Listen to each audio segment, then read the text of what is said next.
Good afternoon, children. You are most welcome in my class of grammar today.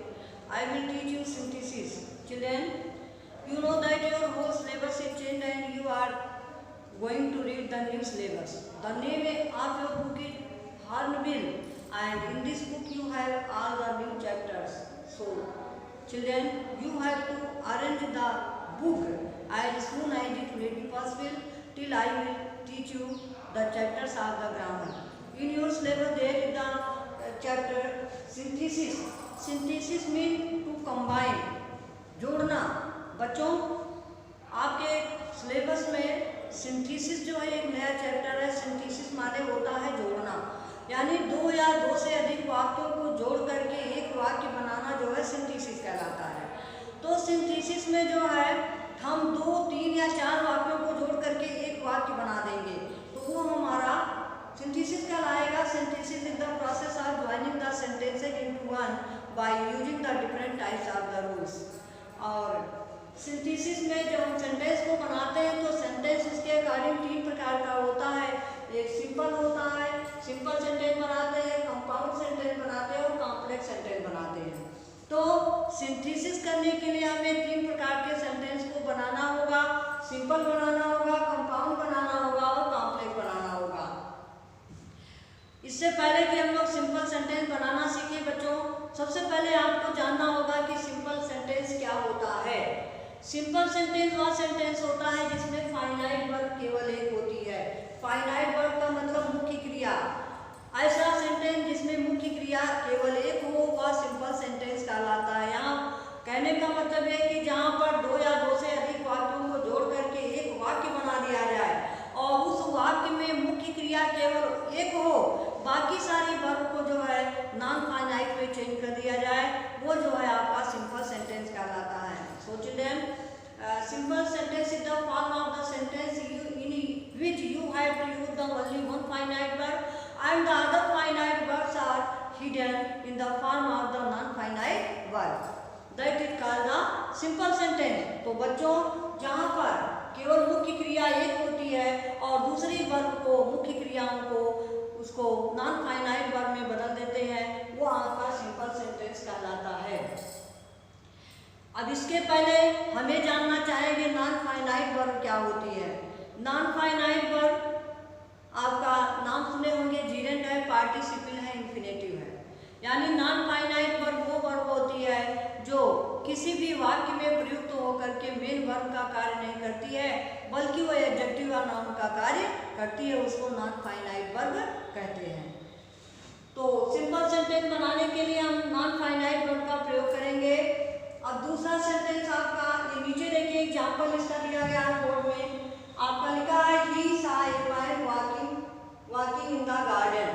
He saw a man walking in the garden. तो यहाँ पर बच्चों देखिएगा, he saw a man walking in the garden. यहाँ पर जो है आपका एक वर्ब क्या है, saw है. इस सेंटेंस में मेन वर्ब आपकी saw है और यहाँ पर walking in the garden.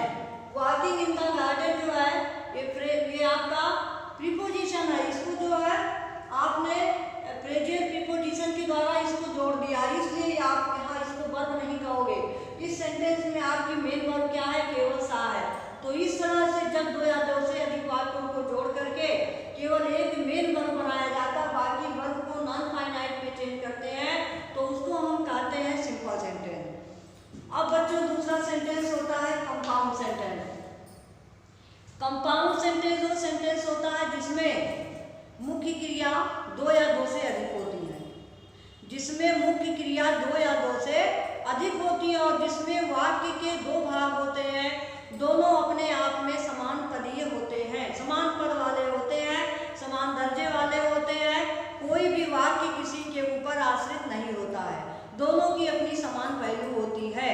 उसको हम कहते हैं कंपाउंड सेंटेंस. कंपाउंड सेंटेंस जो है कोऑर्डिनेटिंग कंजंक्शन के द्वारा जुड़ता है और कोऑर्डिनेटिंग कंजंक्शन जो है वो 4 प्रकार के होते हैं, जैसे कॉम्बिनेटिव है, अल्टरनेटिव है, एडवर्सेटिव है और इलेटिव है. ये 4 प्रकार के कोऑर्डिनेटिंग कंजंक्शन होते हैं जिसके द्वारा जोड़ करके हम कंपाउंड सेंटेंस बनाते हैं.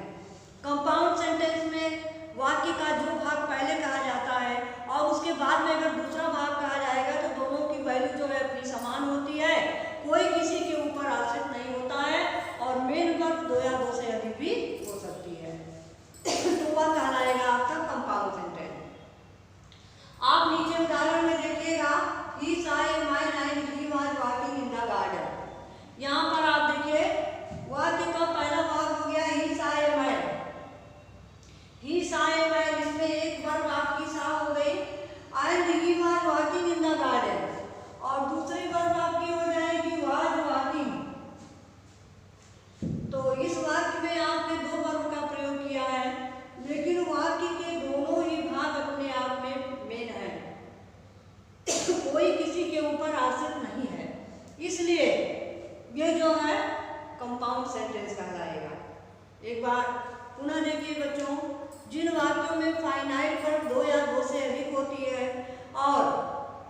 कॉम्पलेटिव कंजंक्शन वो कंजंक्शन होता है जो जोड़ने के काम में आता है, जैसे एंड है, एज वेल एज है, ये कॉम्पलेटिव कंजंक्शन होते हैं।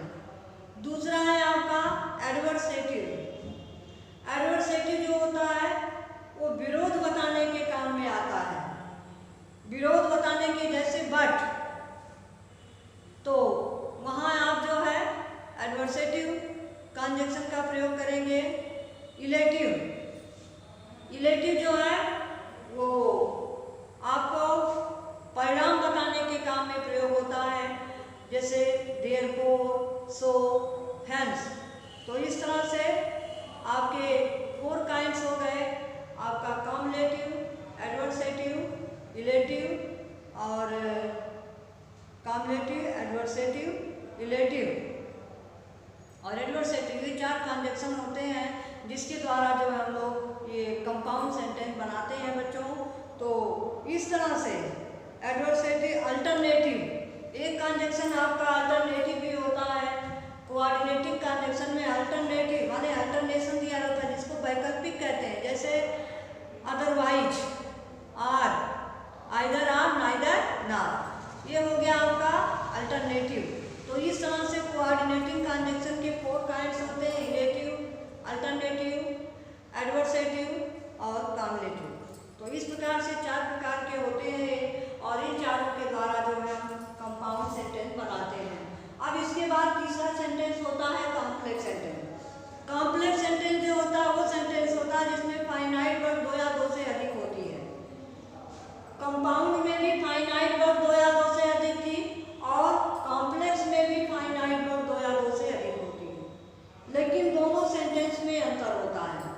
अंतर क्या है कि कंपाउंड सेंटेंस में दोनों ही पद प्रधान होते हैं, इसमें कोई भी सेंटेंस किसी के ऊपर आश्रित नहीं होता है, जबकि कॉम्प्लेक्स सेंटेंस में एक प्रिंसिपल क्लॉज होता है, दूसरा उसका सबऑर्डिनेट क्लॉज होता है। एक प्रिंसिपल क्लॉज, दूसरा उसका सबऑर्डिनेट क्लॉज। प्रिंसिपल क्लॉज जो है वो मेन होता है। मेन का मतलब हो गया कि वाक्य का वह भाग जिसके ऊपर दूसरा भाग आश्रित होगा प्रिंसिपल क्लॉज कहलाता है। कभी कभी आप देखते हैं कि सेंटेंस आता है the teacher says that Ram is a good boy.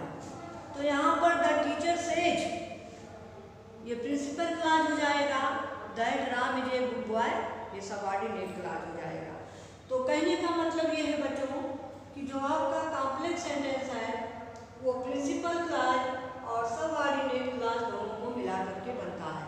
तो इस तरह से सिंथेसिस करने के लिए हम 3 प्रकार के सेंटेंस को बनाते हैं, सिंपल सेंटेंस, कंपाउंड सेंटेंस और कॉम्प्लेक्स सेंटेंस। सिंपल सेंटेंस में हमारी फाइनाइट वर्ड केवल एक होती है और कंपाउंड सेंटेंस में फाइनाइट वर्ड 2 या 2 से अधिक होती है। इसमें वाक्य के 2 भाग होते हैं, दोनों अपने आप में पूर्ण होते हैं, अपने अर्थ को पूरा करने के लिए किसी के ऊपर आश्रित नहीं होते हैं। कॉम्प्लेक्स सेंटेंस में वाक्य के 2 भाग होंगे और फाइनाइट वर्ड 2 या 2 से अधिक होगी, लेकिन इसमें एक प्रिंसिपल क्लॉज होगा, दूसरा उसका सबऑर्डिनेट क्लॉज होता है। जो प्रिंसिपल क्लॉज होता है उसके ऊपर सबऑर्डिनेट क्लॉज जो डिपेंड करता है। तो इस तरह से सिंथेसिस करने के लिए हमको 3 प्रकार के सेंटेंस को बनाना है। तो बच्चों सिंथेसिस शुरू करने से पहले आपने देखा कि हमने बताया आपको clause is the group of the words which have the meaning but not the complete sense of meaning. Clause जो है शब्दों का वह समूह होता है जिसका अपना एक अर्थ होता है लेकिन पूरा नहीं, उसको हम कहते हैं क्लॉज। तो there are the 3 types of the clauses in your syllabus, the principal clause, the subordinate clause and the coordinate clause. Clause 3 प्रकार का है। आपने देखा प्रिंसिपल क्लॉज। प्रिंसिपल क्लॉज जो होता है, this clause plays the important role in the sentence and it is called the main clause in the sentence. ये principal clause जो होता है इसको प्रधान उपवाक्य कहते हैं। ये सेंटेंस में मेन होता है और इसके द्वारा जो है पूर्ण भाव प्रकट होता है। जैसे it is certain that he will come, it is certain that he will come. It is certain that he will come. यहाँ देखिए बच्चों, it is certain that he will come. अगर आप कहते हैं it is certain, तो it is certain जो है आपका ये कंप्लीट है. that he will come, that he will come जो है ये अपने आप में जुड़ा है. इसको देखने से लगता है कि इसे अपने अर्थ को पूरा करने के लिए किसी की आवश्यकता है. तो इस तरह से प्रिंसिपल क्लॉज वह क्लॉज होता है जो अपने आप में अपना पूरा अर्थ रखता हो, उसे अपने अर्थ को पूरा करने के लिए किसी अदर क्लॉज की आवश्यकता ना हो. एग्जाम्पल में आपने समझ लिया होगा, it is certain that he will come. यहाँ पर इट इज सर्टेन जो है प्रिंसिपल क्लॉज है और दैट ही विल कम जो है ये सबऑर्डिनेट क्लॉज हो जाएगा. तो इस तरह से बच्चों प्रिंसिपल क्लॉज वह क्लॉज होता है जो किसी भी वाक्य में मुख्य भूमिका रखता है, मुख्य कार्य करता है. अपने कार्य को पूरा करने के लिए उसे किसी के आश्रय की आवश्यकता नहीं होती है, तो उसको हम कहते हैं प्रिंसिपल क्लॉज. दूसरा होता है आपका कोऑर्डिनेट क्लॉज. कोऑर्डिनेटिव क्लॉज माने होता है समान पदीय उपवाक्य. समान पदीय माने समान दर्जे वाले. ऐसा वाक्य जिसमें दोनों ही वाक्य समान वैल्यू रखते हैं, दोनों ही वाक्यों की अपनी अपनी प्राइमेसी हो, अपना अपना महत्व हो, कोई किसी के ऊपर आश्रित ना हो, उसको हम कहते हैं कोऑर्डिनेट क्लॉज. कोऑर्डिनेट क्लॉज जो होता है वो 4 प्रकार के कॉन्जक्शन के द्वारा बनता है. कोऑर्डिनेटिंग कॉन्जक्शन 4 प्रकार के होते हैं. 4 प्रकार कौन कौन से हैं? पहला है आपका कॉम्पलेटिव. कॉम्पलेटिव CUMULATIV. कॉम्पलेटिव माने होता है जोड़ बताने वाले, जिसके द्वारा दो वाक्यों को जोड़ा जाता हो, कॉम्पलेटिव कॉन्जक्शन होता है. जैसे एंड है, एज वेल एज है, ये आपका कॉम्पलेटिव कॉन्जक्शन हो गया. दूसरा है अल्टरनेटिव. अल्टरनेटिव जो होता है विकल्प बताता है. जैसे राम, आइदर राम और सोहन हैज कम हियर. यहाँ पर आइदर राम और सोहन हैज कम हियर, यहाँ पर दोनों में विकल्प है, दोनों में से एक आया है. तो जहाँ पर अल्टरनेशन का भाव होगा, जहाँ पर विकल्प का भाव होगा, वहाँ पर जो है कोऑर्डिनेटिव कॉन्जक्शन का प्रयोग होगा. तीसरा है आपका एडवर्सेटिव. एडवर्सेटिव माने होता है विरोध बताने वाला. विरोध, जैसे Ram is happy but Mohan is sad. Ram is happy but Mohan is sad. यहाँ पर बट क्या कर रहा है? विरोध बता रहा है. तो जहाँ दो वाक्यों में आपस में विरोध बताया जाता है और विरोध बताने के लिए शब्दों का प्रयोग किया जाता है, वहाँ पर एडवर्सेटिव कॉन्जक्शन होता है और एडवर्सेटिव कॉन्जक्शन होता है आपका बट. इसके बाद आता है आपका इलेटिव कॉन्जक्शन. इलेटिव माने होता है परिणाम बताना. जहाँ पर परिणाम बताया जाता है, जैसे the teacher punished him because the teacher he was punished, he did mischief so he was punished, he did mischief so he was punished. तो परिणाम क्या बता रहा है? सो उसे क्यों मारा गया? इसलिए मारा गया क्योंकि उसने शरारत किया था. तो जहाँ पर परिणाम बताया जाए वहाँ इलेटिव कॉन्जक्शन होता है. परिणाम बताने के लिए सो, देयरफॉर, हेंस आदि शब्दों का प्रयोग किया जाता है. तो इस तरह से कोऑर्डिनेटिंग कॉन्जक्शन वो कॉन्जक्शन कोऑर्डिनेटिंग क्लॉज वो क्लॉज होता है जो समान पदीय होता है, जिसमें समान पद वाले दो वाक्य होते हैं और मुख्य क्रिया 2 या 2 से अधिक होती है, जिसमें कोई भी वाक्य किसी के ऊपर आश्रित नहीं होता है, दोनों का अपना समान महत्व होता है. जैसे यहाँ इस वाक्य में देखिए है he saw a man and he was walking in the garden. यहाँ पर भी आपका एक कोऑर्डिनेटिव कॉन्जक्शन यहाँ पर कॉम्पलेटिव कॉन्जक्शन से जुड़ा हुआ है, एंड लगा हुआ है. तो इस तरह से कंपाउंड सेंटेंस जो होता है वो समान पदीय कहलाता है. इसमें समान पद वाले जो दो वाक्य होते हैं, दोनों वाक्य किसी के ऊपर आश्रित नहीं होते हैं. अब तीसरा आपका आता है complex sentence. Coordinating clause, coordinate clause हो गया. कोऑर्डिनेट क्लॉज क्या था? समान पदीय उपवाक्य हो गया, जिसमें समान पद वाले दो वाक्य थे, दोनों में मेन वर्ब जो है 2 से अधिक थी और दोनों पद अपने आप में प्रधान थे, कोई किसी के ऊपर आश्रित नहीं था. तो इस तरह से हमने देखा क्लॉज 3 प्रकार के हैं. पहला हो गया प्रिंसिपल क्लॉज, दूसरा आपने देखा कोऑर्डिनेट क्लास, और तीसरा बारी आती है सबऑर्डिनेट क्लास। सबऑर्डिनेट का मतलब ये होता है आश्रित उपवाद, यानी ऐसा क्लास जो अपने अर्थ को पूरा करने के लिए दूसरे के ऊपर आश्रित हो, that is called the subordinate class. The class which have not the complete sense of meaning but which depends to complete its sense on the other sentences, that is called the subordinate clause। ऐसा class जो अपने अर्थ को पूरा करने के लिए किसी दूसरे क्लास पर डिपेंड रहता हो, उसको हम सबऑर्डिनेट क्लास कहते हैं। यानी कि सबऑर्डिनेट क्लास जो होता है, इसमें भी जो है अगर हम इसको वाक्य में पढ़ते हैं तो लगता है कि ये बुरा है, ये बिना किसी दूसरे के सपोर्ट के पूरा नहीं हो सकता है, वो सबऑर्डिनेट क्लास कहलाता है। एग्जाम्पल मिले आप, ये सेंटेंस जो यहाँ लिखा है एग्जाम्पल में देखिएगा, it is certain that he will come. यहाँ पर ये इट इज सर्टेन जो है आपका प्रिंसिपल क्लास है, ये क्या है आपका प्रिंसिपल क्लास हो गया, और ये दूसरा आपका जो है ये सबऑर्डिनेट क्लास हो गया, ये हो गया आपका सबऑर्डिनेट क्लास। यानी प्रिंसिपल क्लास जो है वो अपने आप में भेद है, और सबऑर्डिनेट क्लास जो है प्रिंसिपल क्लास के ऊपर डिपेंड करता है। अर्थात सबऑर्डिनेट क्लास जो होता है अपने अर्थ को पूरा करने के लिए वो किसी प्रिंसिपल क्लास पर डिपेंड होता है, इसका अर्थ अपने आप में पूरा नहीं होता है। तो इस तरह से आपने देखा कि क्लास 3 प्रकार के होते हैं, प्रिंसिपल क्लास, सबऑर्डिनेट क्लास और कोऑर्डिनेट क्लास। प्रिंसिपल क्लास किसी भी वाक्य में अपने अर्थ को पूरा रखता है, उसे किसी और की जरूरत नहीं पड़ती अपने अर्थ को पूरा करने के लिए। लेकिन सबऑर्डिनेट क्लास जो होता है ये आश्रित उपवाक्य होता है, ये अपने अर्थ को पूरा करने के लिए किसी दूसरे के ऊपर आश्रित होता है, और ये अपने अर्थ को बताने के लिए दूसरों के सहारे रहता है, इसको हम कहते हैं सबऑर्डिनेट क्लास। और तीसरा है आपका कोऑर्डिनेट क्लास। कोऑर्डिनेट क्लास वो क्लास होता है जो जो दोनों समान पद वाले होते हैं, और समान पदी वाक्यों को जो हम इनमें दोनों फाइनाइट वर्ब होती है, दोनों का अपना अपना महत्व होता है, कोई किसी के ऊपर आश्रित नहीं होता है। तो बच्चों आज हम लोगों ने देखा कि सिंथेसिस जो हमारा प्रोसेस है शब्दों को वाक्यों को जोड़ने का, उन वाक्यों को जोड़ने से पहले जो प्रक्रिया होती है उसको हमने देखा कि कैसे हम 2 या 2 से अधिक वाक्यों को जोड़ करके किस प्रकार से सेंटेंस को बनाएंगे, सिंपल बनाएंगे, कंपाउंड बनाएंगे, कॉम्प्लेक्स बनाएंगे। और सिंपल, कंपाउंड और कॉम्प्लेक्स बनाने के लिए हमको किस तरह से क्लास की आवश्यकता पड़ेगी।